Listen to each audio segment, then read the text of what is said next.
यीशु मसीह इस दुनिया में दो कामों के लिए आया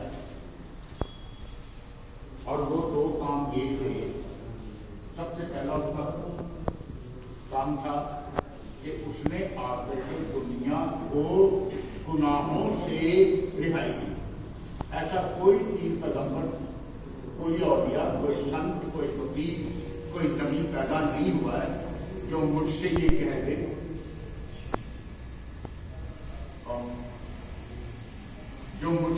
कहे कि जा तेरे गुनाह माफ हो। ये ताकत, ये सामर्थ सिर्फ और सिर्फ यीशु नासरी ने है। उसने कहा जा तेरे गुनाह जो हैं वो माफ किए जाते, पहला। और दूसरा, दुनिया को उसने चंगाई दी, वो चंगाई जो ना तो कोई वैद्य दे सकता है, ना कोई डॉक्टर दे सकता है, और ना ही कोई और नीर पैगंबर जो है वो दे सकता है। ये दो चीजों के लिए यीशु आए। तो मैं खुदा के आश्चर्य कर्मों का बयान कर रहा हूं। एक दो दिन और रह गए हैं। आज शनिवार है, कल इतवार है, कल हम मिल नहीं पाएंगे, और सोमवार और मंगलवार दो दिन और खुदा के कामों का जिक्र होगा। आज जो मैं जिक्र कर रहा हूं कि यरूशलेम में एक बहुत बड़ी हैकल है। उस हैकल में सबत वाले दिन, इतवार वाले दिन प्रचार हो रहा है। लोग बड़ी तादाद में, चेले उसके साथ हैं, बहुत बड़ी भीड़ उस हैकल के अंदर है, और यीशु नासरी वहां पर प्रचार कर रहा है, क्योंकि लोग उसे सुनना चाहते थे। लोग इसकी बातों में लौलीन रहते थे। वो ऐसी ऐसी बातें कह देता था कि लोग सारा सारा दिन, सारी सारी रात सोचने में लगे रहते थे कि क्या कहा है। जो अपनी जान को बचाएगा वो अपनी जान खो देगा। इसका मतलब तो अभी तक मैं नहीं समझ पाया। और जो अपनी जान खोएगा वो उसे पालेगा। ऐ बोझ से दबे हुए लोगों, मेरे पास आ जाओ, मैं तुम्हें आराम दूंगा। ये ना समझने वाली चीज है, समझ में नहीं आती, लेकिन खुदा ने कही है, अंधे और बहरे लोगों, तुम्हारी आंखें तो हैं पर तुम देखते नहीं, तुम्हारे कान तो हैं पर तुम सुनते नहीं। अजीब किस्म का कलाम है, अजीब किस्म की बातें। तो लोग इन बातों को सुनने के लिए उसके पास आया करते थे। कुछ लोग कलाम सुनने आते थे, कुछ लोग चंगे होने जाते थे, कुछ लोग अपनी कमजोरियों से निजात पाना चाहते थे। आज वैसा ही एक सिलसिला, ध्यान से सुनिए। सबत का दिन है। खुदा ने दुनिया को बनाते हुए 6 दिन काम किया और 7वें दिन उसने आराम किया। 7वां दिन उसने खुदा के लिए ठहराया। लोगों के दिमाग में ये बात चल रही थी, लेकिन असल में जो मतलब उसका था वो आज मैं आपको बताऊंगा कि असल में उसका मतलब क्या है। बहुत बड़ी भीड़ है, हैकल है, चर्च है, और मसीहा उसमें प्रचार कर रहा है, बातचीत कर रहा है। तो लिखा लूका की इंजील लिखा है, उसका 13वां अध्याय लिखा है। खुदा की हैकल है, यीशु नासरी है, कलाम है, और सबत का दिन है, इतवार वाला दिन, और प्रचार चल रहा है। और वहां पर एक औरत है, लिखा गया है, एक औरत है, वो कुबड़ी औरत है, कुब निकला हुआ है, और 18 साल से वो बीमार, 18 साल से।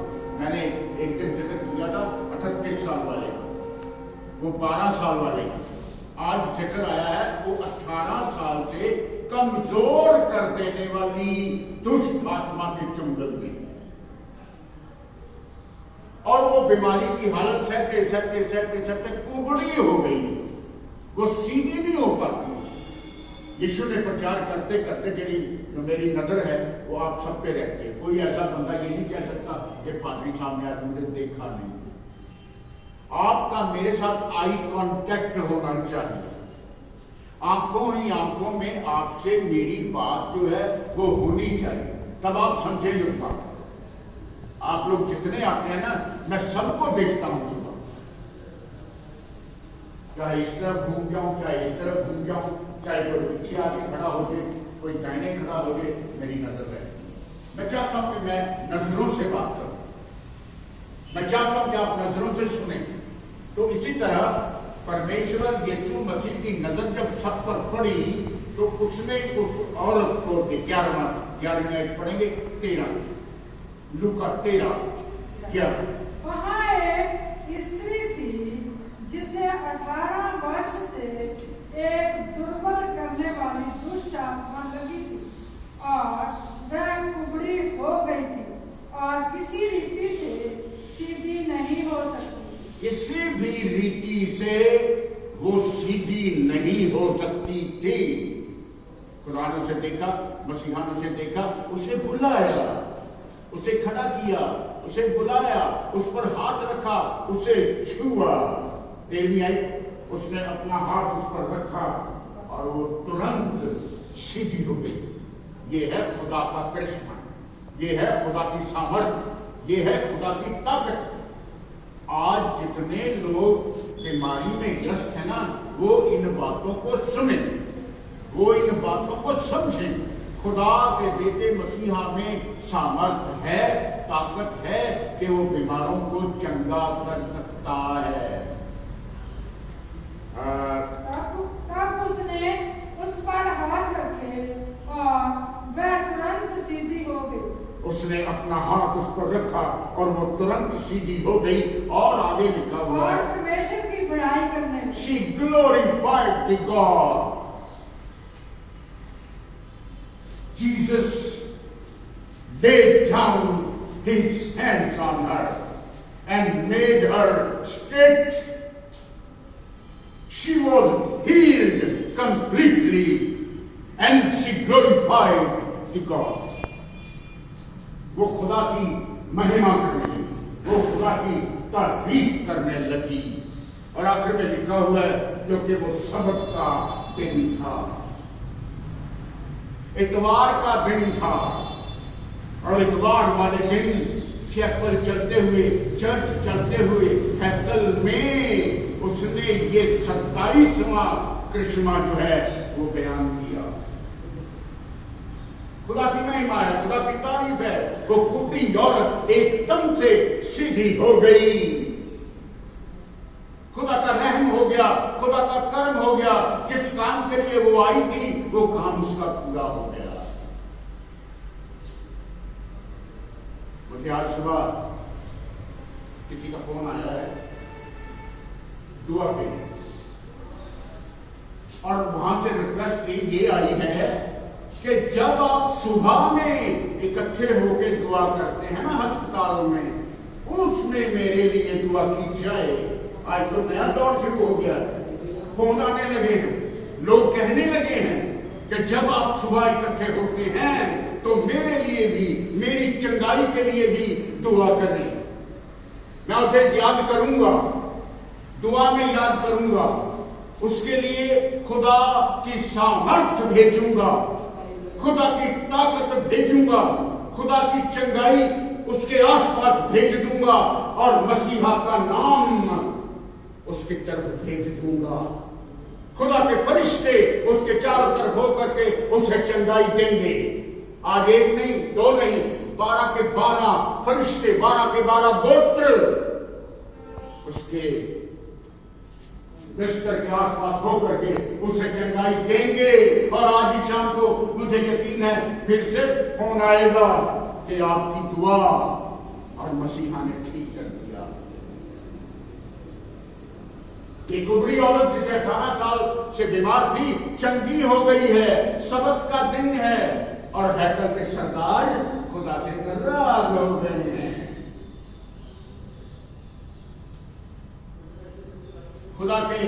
खुदा के बंदे से, खुदा के बेटे से नाराज हो गए हैं।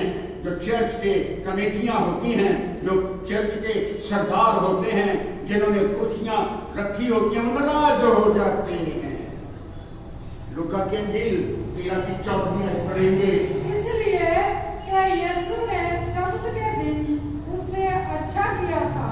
आराधनालय का सरदार रिसिया गया, गुस्से में आ गया। ऐसा क्यों है? खुदा काम करता है, खुदा चाहता है कि उसके गरीब बच्चों में खुदा का पैगाम हो, खुदा के लोग चंगाई पाए, खुदा के लोगों की कमजोरियां जो हैं वो दूर की जाए, खुदा के लोगों की कमजोरियों में मदद की जाए, उनकी सहायता की जाए। आजकल तो जो सरदार है वो कहते हैं हमारी मदद कर दो। मैं नहीं कह रहा बच्चों, याद रखिएगा, मैं नहीं कह रहा हूं, खुदा का कलाम कह रहा है कि उस हैकल का सरदार जो है वो जिससे आ गया, वो नाराज हो गया और उसने लोगों से कहा, दूसरा प्रचार शुरू कर दिया। उसने कहा आप लोगों के पास 6 दिन हैं, 6 दिन में आया करो। 7वां दिन सब्त का दिन है, उसमें कोई अच्छा काम नहीं करेगा। पढ़िए वो सरदार रिसिया लोगों से कहने लगा, 6 दिन है जिनमें काम करना चाहिए, अतः उन्हीं दिनों में आकर चंगे हो, परंतु सब्त के दिन में नहीं। सब्त के दिन में नहीं। माय डियर फ्रेंड्स, मेरे बच्चों, 7वां दिन खुदा ने अपने लिए बनाया हुआ, आप लोगों के लिए, ताकि आप अपना पर्सनल रिलेशन जो है वो खुदा से बना सके। आपका बटुआ गिर जाए 7वें दिन, उसमें आधार कार्ड हो, डॉक्यूमेंट हो, पैसे का ढूंढोगे नहीं, ढूंढोगे ना। सुबह उठोगे, भूख लगेगी, रोटी भी खाओगे, टॉयलेट भी जाओगे, जो काम जरूरी है जाओगे ना। तो जो काम जरूरी हैं वो आपको करने हैं। खुदा के लिए जरूरी है कि उसके लोग चंगाई पाए। उसने बोला कि 6 दिन में आओ, 7वें दिन मत आओ।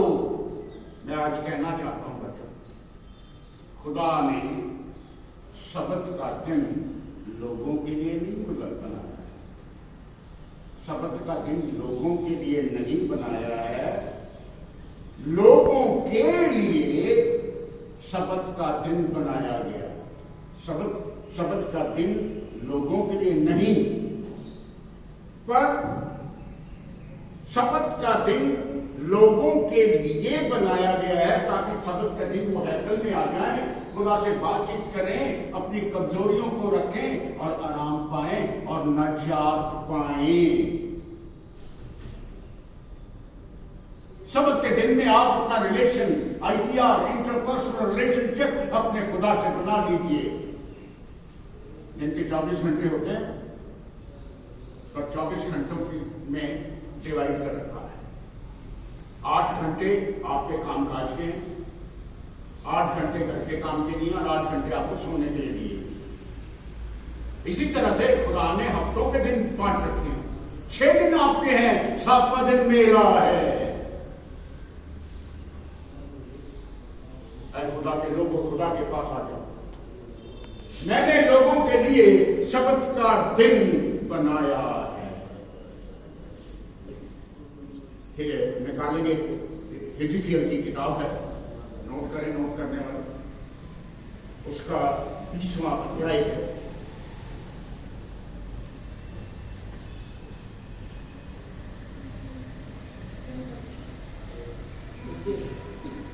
बीस की बात, मैंने लोगों के लिए सब्त का दिन ठहराया है। आप तो इतवार वाले दिन कपड़े धोने में, झाड़ू पोछा लगाने में और इधर उधर के कामों में लगा देते हैं। सुने, सब्त का दिन खुदा ने अपने लिए बनाया, ताकि आप अपना रिलेशन, आप अपनी रिश्तेदारी, आप अपना पाक और पवित्र लहू, पाक और पवित्र लहू के साथ मिला करके अपना रिलेशन बिल्ड करें। खुदा की संगति में रहे, खुदा की बातों में रहे। पर ये निकाले था। फिर मैंने उनके लिए अपने विश्राम मंदिर ठहराए, उनके लिए मैंने विश्राम दिन ठहराए हैं, सब्त के दिन मैंने उनके लिए ठहरा दिए हैं। आगे पूरा कीजिए। जो मेरे और उनके बीच चिन्ह ठहरे, वो मेरे और उनके बीच में वाचा है। खुदा के सब्त का दिन आपके और खुदा के बीच में एक वाचा है, एक कवोनेंट है कि मैं आपका पिता, आप मेरे बच्चे हैं। इतवार का दिन जो है वो खुदा की इबादत का दिन है। वो आपके और खुदा के बीच में एक वादा है, एक वाचा बांधी गई है ताकि वो चिन्ह ठहरे। पूरा जाने कि मैं यहोवा उनका पवित्र करने वाला, ताकि वो जाने कि मैं यहोवा परमेश्वर उनका चंगा करने वाला हूं। क्या वो खुदा की बेटी जो 18 साल से बीमार थी, उसे शैतान के चंगल से छुड़ा लेना अच्छी बात नहीं? लोग कहते हैं सब्त के दिन ऐसा क्यों किया?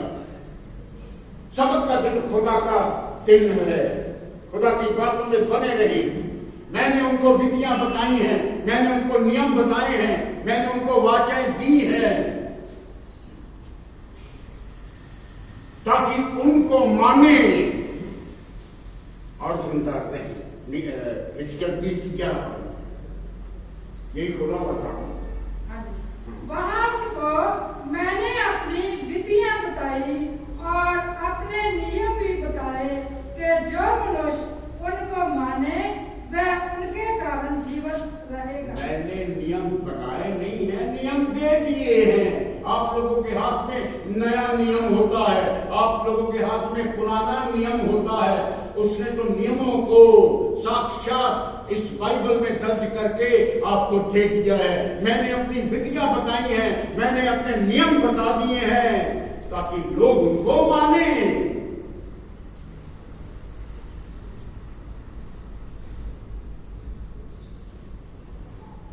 ताकि आप खुदा की बातों को माने। और आगे लिखा हुआ है ताकि वो जिंदा रहे।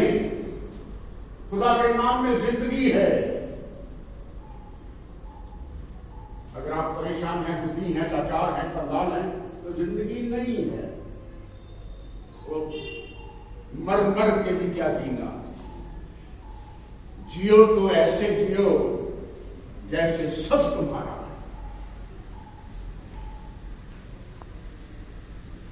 गुनाहों के जकड़ में रहकर, गलतियों की जकड़ में रह करके जीना भी तो जीना होता है। खुदा के नियमों पर ध्यान दीजिए, खुदा की बातों पर ध्यान दीजिए ताकि आप जिंदा रहें।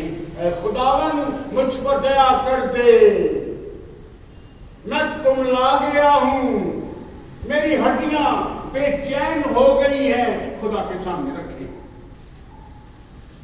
जबूरों की होती उसका 6 उसकी दूसरी है। देखिए कैसे कैसे अच्छे बयान है खुदा के सामने। अपने आप को रखें,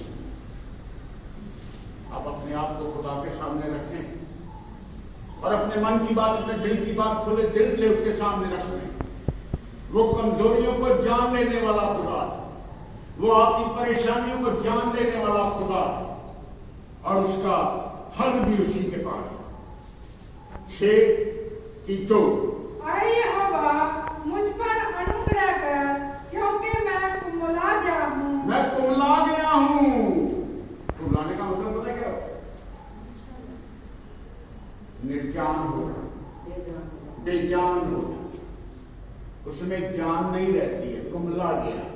यहोवा मुझ पर अनुग्रह कर दे क्योंकि मैं कुम्हला गया हूँ। यहोवा मुझ पर दया कर दे, मुझे चंगा कर दे क्योंकि मेरी हड्डियां बेचैन हो गई हैं। पूरा कीजिए। यहोवा मुझे चंगा कर, क्योंकि मेरी हड्डियों में बेचैनी है। बेचैनी है, वो बेचैन हड्डियों में चैन दे देता, वो बेजान चीजों में जान डाल देता। वो कुकड़ों को सीधा कर देता है, मुर्दों को जिंदा कर देता है। वो अपने वचन के द्वारा, अपने कलाम के द्वारा सब लोगों को चंगा करता है।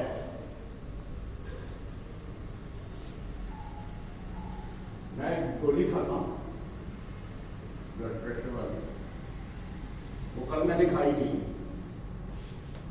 तो रात को ख्याल आया भी वो गोली नहीं खाई। आज मेरी वाइफ ने लिफाफे में बांध करके मेरी जेब में डाल दी है कि अब जाके फांसी का मैंने 9 बजे गोली खा।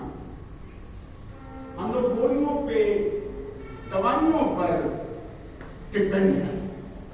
हर एक बंदा अस्पताल में जो है 90% लोग हैं वो दवाइयों पर,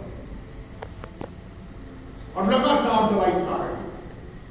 बच्चों, माय डियर फ्रेंड्स, खुदा पर भरोसा रखें, खुदा से मांगें। वो आपको हर एक बीमारी से बचा सकता है, आपको पाक कर सकता है, आपको शुद्ध कर सकता है, क्योंकि आप उसके बेटे हैं, आप उसकी बेटियां हैं। और कोई बाप नहीं चाहता कि उसका बेटा बीमार रहे, उसकी बेटी बीमार रहे। वो अपने वचन के द्वारा सब लोगों को चंगा कर देता है। 107 निकाले जरूर। और जो बीमारी के गड्ढे में गिरे हुए हैं, जो गलतियों के गड्ढे में गिरे हुए हैं, जो दुष्ट आत्माओं के गड्ढे में गिरे हुए हैं, वो उन्हें निकाल लेता है। खुदा का वचन है, खुदा का कलाम है। आखिरी आयत है मेरी 107:20। अपने वचन के द्वारा उनको चंगा करता, वो अपने कलाम के द्वारा, अपनी बातों के द्वारा, अपने वचन के द्वारा, अपने शब्दों के द्वारा, अपने बीज के द्वारा सब लोगों को चंगा करता है। और जिस गड्ढे में वे पड़े हैं उससे निकालता है। और जिन गड्ढों में वो गिरे पड़े हैं ना, डूंगे खड्डियां दे विच डिगे पए हन, ओ उन्होंने कढ लैंदा। अपना सज्जा हाथ वधा के उन्होंने सज्जा हाथ फड़ के उन्होंने बाहर कढ लैंदा है। ये खुदा का कलाम है, ये खुदा की बाणी है, ये खुदा का दिया हुआ सत्य वचन है, ये खुदा का बीज है जो आप लोगों में बोया जा रहा है। एक ना एक दिन 60 गुना, 70 गुना, 100 गुना फल लाएगा। जैसे आज वो टेलीफोन आया है ना कि मेरे लिए सुबह की इबादत जो आप करते हैं उनमें मेरे लिए दुआ की जाए, और मैंने यीशु नाम को इस्तेमाल किया है। खुदा का दिया हुआ अधिकार है, और उस अधिकार से मैंने यीशु नाम उस मरीज की तरफ भेजा है। वो उसे चंगा करेगा, वो आपको चंगा करेगा। आपके जो कुमले हो गए हैं, जो कुमला गए हैं, उनको नई जिंदगी देगा, नई ताजगी देगा। आप हष्ट-पुष्ट हो जाएंगे, आप तंदुरुस्त हो जाएंगे। इन सारी बातों के लिए मैं खुदा का धन्यवाद करता। आज मैंने खुदा के फजल से एक सदाकत हासिल की है कि मैंने आज आपके सामने 27वां मिराकल जो है वो मैंने पेश किया है खुदा के फजल से। आगे भी खुदा हिम्मत देगा, ताकत देगा। सोमवार और मंगलवार को मैं एक और मिराकल आपके सामने पेश करूंगा। और 2 मार्च को याद रखिए लैंड सीजन शुरू हो जाएगा, रोजे शुरू हो जाएंगे, तो मैं एक नए टॉपिक से साथ आपको 2 तारीख को 2 मार्च को मिलेंगे। तब तक के लिए मैं खुदा आपके चारों तरफ खुदा की बरकतों से आपको मामूर करता। अपनी आंखें बंद कर दें।